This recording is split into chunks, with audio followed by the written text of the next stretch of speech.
Malaikat itu di apa? Malaikat itu kan yo duwe pikiran. Terus iblis yo duwe pikiran. Sing padha-padha pikiran niku ya rada bener iblis. Pikirane lho ya. Tapi nurute bener malaikat. Jadi umpama agama kanut pikiran ya bener iblis. Mergo cara berpikir iblis iku Adam ku sangka lemah, aku sangka api. Berarti keren aku. Nah cara pikirane malaikat wis ora mikir mbok mulya ndi dikongkon ya manut. Jadi agama ini sanad. Agama ini seorang lagi napa? Sanad. Sakjane cara tauhid ya keberatan. Aku ana istilah Baitullah ya keberatan. Wong Baitullah maknane omahe Allah. Sing takok, Allah manggon wirdi ning Ka'bah. Jadi kita harus ngikuti ulama. Dikatakan Baitullah itu nama penghormatan. Sesuatu itu mulia, maka disebut Baitullah. Bukan berarti Allah nempat di situ. Mergo Allah ndak butuh napa? Tempat. Jadi itu kan jelimet, Mang. Lagi-lagi yang tahu itu ulama. Masjid ya dikatakan Baitullah. Lah nek misale iki masjidé pangeran, malah nambah manani lucu. Masjidé pangeran. Jadi iki tempat sujudé pangeran. Nah, kacau kae. Tapi berhubung wong ra paham alhamdulillah demun iki masjidé pangeran. Jajal maknani bahasa Arab. Iki masjidé pangeran, maknani terjemah. Iki tempat kacau. Ini baru kayak bodoh ora roh nek iku kacau. Jadi kacau. Ya mulane anut ulama. Jadi darani Baitullah apa dikatakan daleme Allah maknane apa idhofatut tasyrif. Napa idhofatut tasyrif maknane omah sing mulia sampai diistilahno daleme Allah. Kalau dalam ngaji-ngaji ulama itu agama ini dari awal unik. Allah melarang sujud kepada batu. Tapi kita sholat itu madhep Ka'bah. Kemudian juga ada batu. Makanya kita harus menanamkan bahwa semua sujud itu lillahi ta'ala. Dan soal ada arah, ya penting arah. Nggak mau arah madhep segoro kidul, repot. Jadi arah itu mau dipakai kesepakatan untuk menunjukkan kalau kita muslim, arahnya sujud itu ke Ka'bah. Tapi tetap sujud kita hanya lillahi ta'alanya karena Allah. Ini Nabi nanti takut yang Yahudi, Muhammad, nak langit bumi itu sebenarnya hancur pas kiamat. Terus manusia sing mati mulai ini Adam sementara ditakut endi. Jadi nak takut ngono mirip so, mirip Yahudi. Nak mirip Sugair apa? Nak mirip Ngamure. Jadi agama ini selalu disoal pakai akal. Jadi agama tanpa akal ya iso berdiri, tapi kalau terlalu bawa akal itu ya repot. Ya makanya tadi itu pentingnya riwayat. Seorang lagi pentingnya apa? Riwayat. Makanya cara Imam Malik itu enggak suka sama agama di logika itu enggak suka. Karena nanti orang yang punya logika terus merasa lebih punya otoritas terhadap apa? Agama. Ya wis sesuai ngono agama iku angel oleh nerangno sampean agama iku. Sampai saiki tak bedheki. Nabi Adam diusir kondi. Swarga. Terus swargane Nabi Adam saiki didakoni. Mergo swarga iku luase sak langit bumi. Lah nek iku saiki didakoni ndi wong. Swarga lebih luas ketimbang langit. Kan enggak mungkin sesuatu yang luas diletakkan di yang sempit. So, akhirnya Mu'tazilah gak percaya anane swarga zaman Nabi Adam. Jadi swarga sing cerita Adam itu tidak sama dengan surga yang nanti arduhas samawati wal ard. Jari ahli sunnah ya sono. Lah ning ndi wis ra roh pokoke ono. Ya itu kan sama-sama terus diterusno wong debat. Ya sudah guys. Nak cara aku wis mlebu sik kok gampang nerangno nek wis bar roh. Secara teori kan gitu, ora roh kok nerangno sak usih. Bro. Ya sudah sampean bu swarga wae lagi apa? Lagi nerangno. Pas aku nerangno kowe ra ning swarga ya wis ra ketemu. Wis kono enak nang cangkem elek ngono wis aku ben nerangno kowe ra ning kono ya wis akhire gak. Apa cocokan sampean? Aku tak nerangno swarga lah sing kono ben nerangno neraka. perkara neraka. Agama iku unik. Ya karena tadi apa ya? Dari awal agama ini di kaum yakilun, tapi akal yang berlebihan itu ya mengganggu agama. Ya sudah, makanya saya ulang lagi itu riwayat ya. Sebagian ini apa? Riwayat. Inna hadzal ilma dinun fangzuru amman ta'khuduna dinakum. Agama ini ilmu, kemudian kamu harus dari sanad yang benar. Ya. Dari sanad yang apa? Dari sanad yang benar. Ya sudah seperti itu.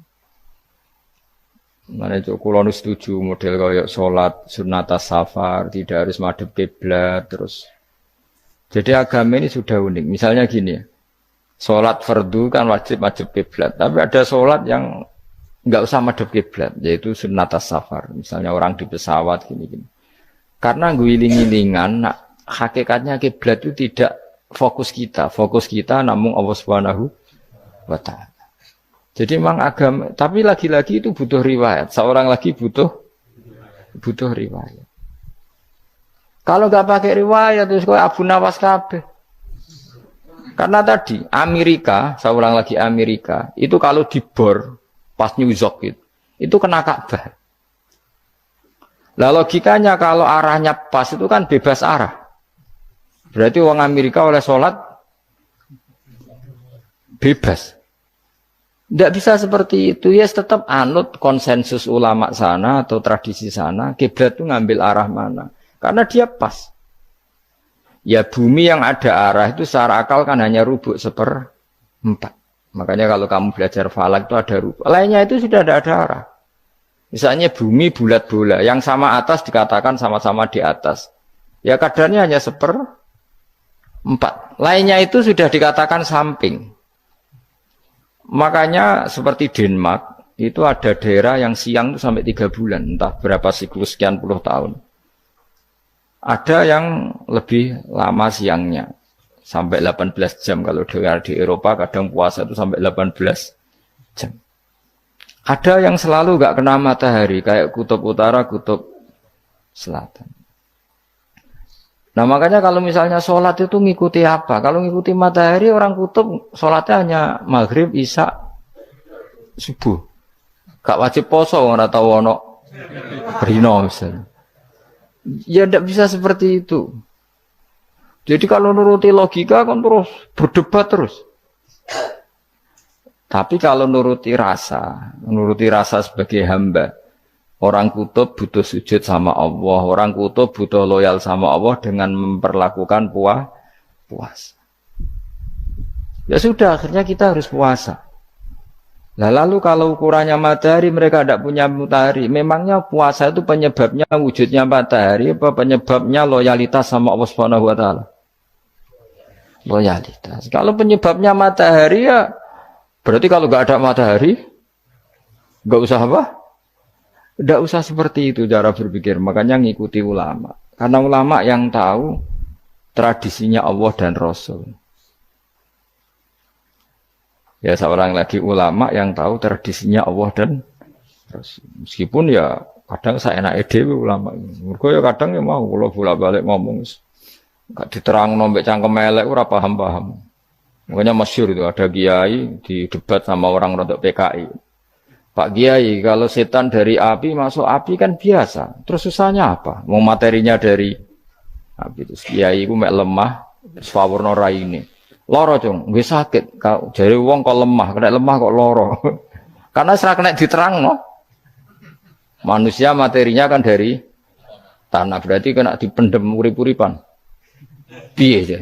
Ya loro ya. Lah ya jare kok lemah kok dipendem ning lemah kok. Karena dijelaskan pakai lisan yang baik, gak paham-paham. Sebenarnya kita ini ingin selalu baik, tapi ada orang-orang diterangkan cara baik-baik itu. Paham. Kayak misalnya ana wong kondo, Gus kula niku bojo kula cerewet ngene-ngene, apike kula pegat. Dicereweti bojo mbek diarani duda iku lara ndi? Oh lara diarani duda isen. Kue payu rabi dicereweti, ambek ra payu rabi jomblo, sakit mana? Sakit distatuskan jomblo. Malah kena dicereweti sabar prestasi baru. Mesti Wong ku diwolak-walik. Lan jar wis kula tak malan kula seneng mbek Imam Syafi'i. Kowe dirasani wong ning ngarepmu, diomongi, ambek dirasani seneng ndi? Seneng dirasani cara kowe. Jare Imam Syafi'i buktike wibawa, buktine ngomong ning ngarepmu rawani. Jadi Imam Syafi'i itu rileks urip. Ya Aba Abdillah, orang yang tadi muji-muji jenengan itu kalau di luar maki-maki jenengan. Jadi alhamdulillah. Kok bisa itu kan bukan pengkhianatan. Berarti saya wibawa. Di depan saya enggak berani itu. Wong itu soal Imam Syafi'i, ya cium tangan, ya hormat. Tapi setelah di luar menghujat. Singkat cerita dilaporkan ke Imam Syafi'i. Orang yang tadi nyium tangannya jenengan itu di luar ngerasani jenengan. Jadi Imam Syafi'i, alhamdulillah. Berarti aku wibawa. Mendengar kurawani. Ya dianggap enteng saja. Terus ada orang misoi Ja'far Shadiq. Sayyid Ja'far Shadiq itu Sayyid putune Nabi, orangnya soleh alim, gurunya Abu Hanifah. Di antaranya gurunya Abu Hanifah itu Sayyid Ja'far Shadiq. Itu kalau dihujat orang diomongin ini, dimaki-maki, sampai ke rumah. Pas mau masuk rumah, kamu masih ingin maki-maki saya? Iya. Tak tunggu sampai selesai. Setelah selesai, sudah, sampun, sudah. Masih emosi orang, sudah. Kamu misoi saya berdasar apa yang kamu ketahui. Yang tidak kamu ketahui lebih banyak. Maka saya tunggu. Izin. Izin sampai. Terus ketika ditanya, kenapa engkau sabar ketika jenengan saya pisui? Orang ini akhirnya tobat, mencium tangannya, mencium lututnya. Jawab saya Ja'far Shadiq ini. Aturahu tu'sokurhan, aturahu yu'sokurhan. Kowe ora ngrafaham kalimat itu, tapi tak terangkan ben dadi wali. Kowe roh pangeran. Ya tahu. Sing durakani pangeran tuh banyak enggak? Yang maksiati pangeran tuh banyak enggak? Ya banyak. Lah iya pangeran sing di langit bumi wae dimaksiati, apa meneh trimo aku. Akhirnya terus jadi orang-orang soleh itu cara berpikir itu di luar kapasitas kamu. Apa ya? Mereka itu hanya Allah, taunya itu hanya Allah. Aku kan enggak egois, harga diri. Mana ada agama berdasar harga diri itu kalau dalam bahasa Arab disebut hamiyat al-jahiliyah itu gengsi napa? Jahili. Makanya ketika saya berkali-kali cerita itu, ada seorang ulama dipanggil tetangganya, nom. Setelah sampai situ, sudah kembali, saya tidak butuh kamu. Setelah sampai rumah dipanggil lagi, sudah kembali lagi sampai 3 kali. Ulamanya yang tetap ceria, tetap nyaman. Ketika ditanya, kenapa engkau tetap nyaman? Wahai pemuda, kamu itu tetangga saya. Kata Allah dan Rasul, nak kue iman be Allah Rasul, kon ngapi tonggo, kon ngundang aku ya teko. Ya seneng nuruti perintahnya. Ketika kamu nyuruh saya kembali, ya saya kembali. Memang itu keinginan kamu. Kue tanggaku, aku kon nurut mbek tonggo. Aku ora urusane mbek kue. Aku mau nyaman mbek perintahe. Oh, nangis pemuda tadi itu tobat. Kalau kamu kan warga diri, orang kok dipimpong. Ini gak bakat wali blas. Jadi orang dulu itu nyaman. Karena pikirannya namun Allah Subhanahu wa ta'ala. Umar bin Abdul Aziz itu termasuk khalifah paling soleh setelah periode sahabat. Itu mau kapundhut itu sewantai. Ketika keluarganya menangis, kenapa kamu menangisi saya? Ya karena engkau mau mati. Memangnya kalau mati mau kemana aja? Ila khairi madhubin ilaih, ke zat terbaik. Terus aku mbok kon urip awor kowe gak jelas iso ngrumat aku ta ora. Anak Allah malah jelas. Saiki apik ndi urip mbek wong ora jelas sampai sing jelas.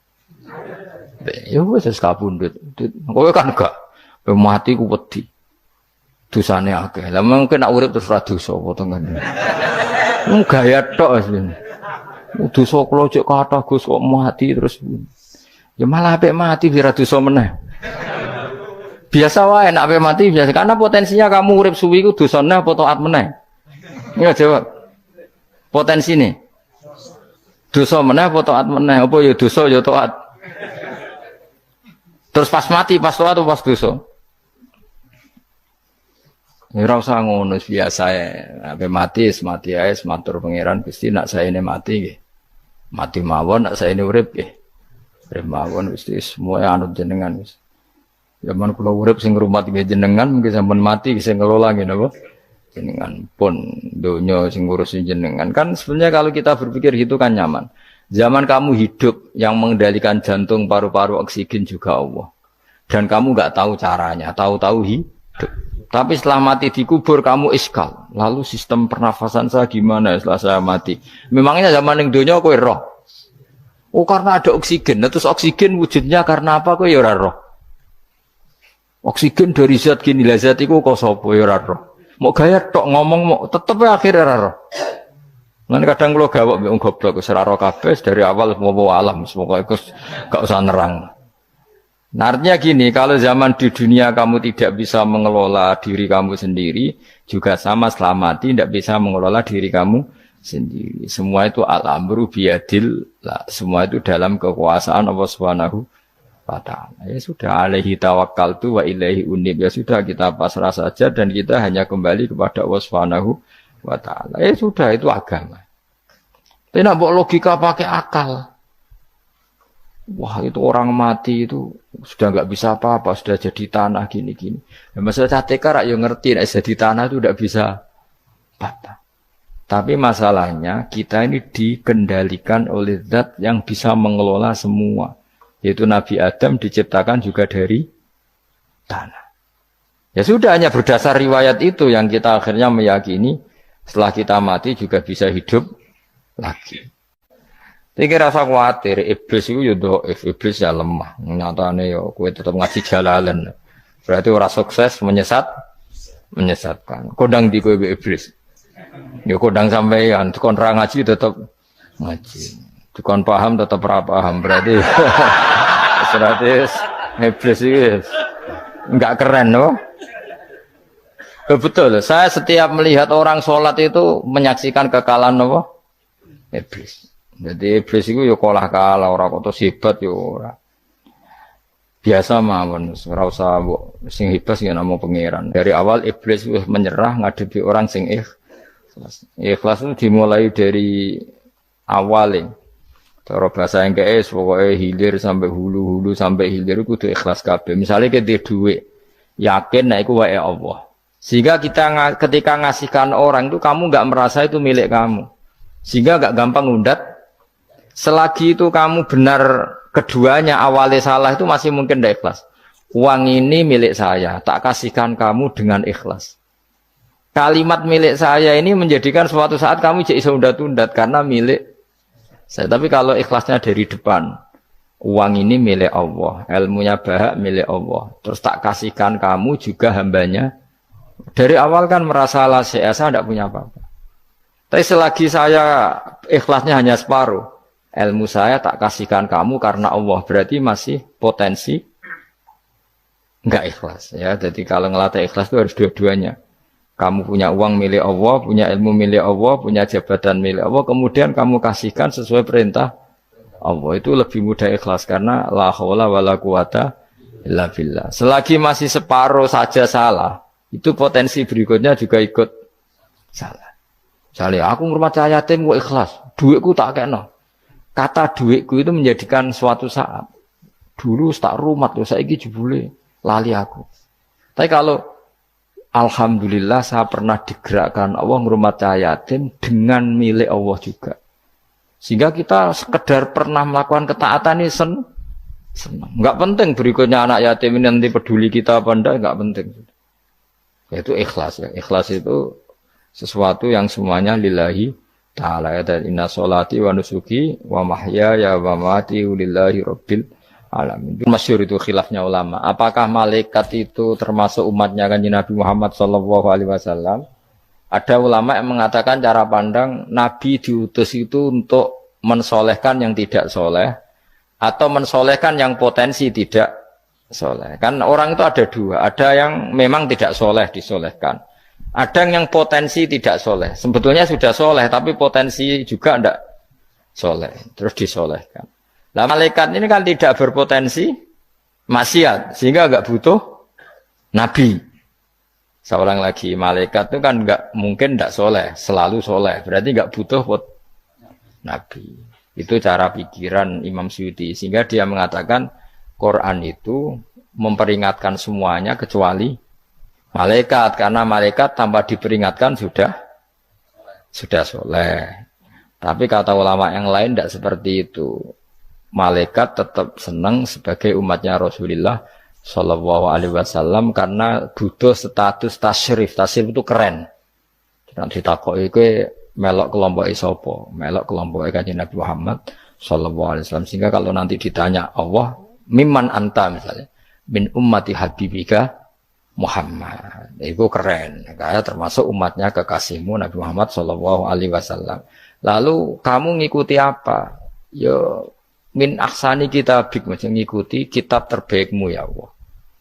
Sehingga mereka ikut umatnya Nabi bukan karena disolehkan, tapi karena tasrif, satu kehormatan. Itu yang diikuti ulama. Tradisi kita, ahli sunnah, ngikuti yang pendapat itu. Ngikuti bahwa malaikat pun suka dikategorikan umatnya Kanjeng Nabi Muhammad Sallallahu Alaihi Wasallam karena nambahi tasrif. Nambahi apa? Tasrif. Masyhur itu Imam Suyuti dalam hal ini kita ngikuti ulama mayoritas, bukan ngikuti yang ini. Masyhur kan Jibril ditanya, kan itu ketika Jibril ketemu Nabi Muhammad ditanya, untungnya apa kamu jadi safir? Safir itu kira-kira terjemahan bebasnya panitia saya. Jibril itu kan ya jauh dari langit turun bumi, dari langit itu kan jauh. Terus kamu untungnya apa? Karena Jibril itu tahu betul peristiwa yang pernah dilakukan Allah. Yaitu kayak apa malaikat yang di langit bisa diusir karena kesalahan tertentu. Malaikat yang sok suci kayak siapa itu Harut Marut juga dihinakan seperti itu. Dan Jibril tahu betul Allah itu yaf'alu ma yasha. Jadi yang sekarang malaikat bisa saja jadi pokoknya tahu betul Allah bisa melakukan apa saja. Karena Jibril tahu betul Allah, karena dia ketua malaikat. Kan kita tahu misalnya ada sejarah siapa? Harut Marut, dari malaikat menjadi hina seperti itu. Terus Jibril akhirnya tanya, ya sudah, Jibril punya apa? Terus ditanya Nabi, kamu untungnya apa setelah jadi safir saya, jadi panitia yang ngurusi wahyu. Terus kata malaikat Jibril, saya tidak pernah merasa aman, apakah saya selalu dalam posisi ini? Posisi terhormat, kecuali setelah menjadi safir, menjadi pelayan kamu ketika aku distatuskan oleh Allah apa itu innahu laqaulu rasulin karim dzi quwwatin inda dzil arsy makin muta'in tamma amin. Terus ganti fa amin tu ba'du, baru setelah itu saya merasa aman bahwa posisi saya aman karena Quran itu abadi ila yaumil qiyamah ila mala mi'adalah, semuanya Quran itu abadi dan di Quran itu saya distatuskan muta'in sama amin. Berarti saya merasa aman tidak akan dirubah kestatusan saya malaikat semenjak saya jadi safirmu. Intinya Jibril juga mendapat kehormatan karena ngitmai Quran. Paham ya? Makanya kita di sini mengatakan ini pendapat Imam Suyuti, tapi hampir semua ulama berpendapat apa? Malaikat pun ikut mendapat berkahnya Kanjeng Nabi Muhammad Shallallahu Alaihi Wasallam. Jenenge apa? Berkah tasrif, apa berkah apa? Tasrif. Jadi punya status kehormatan.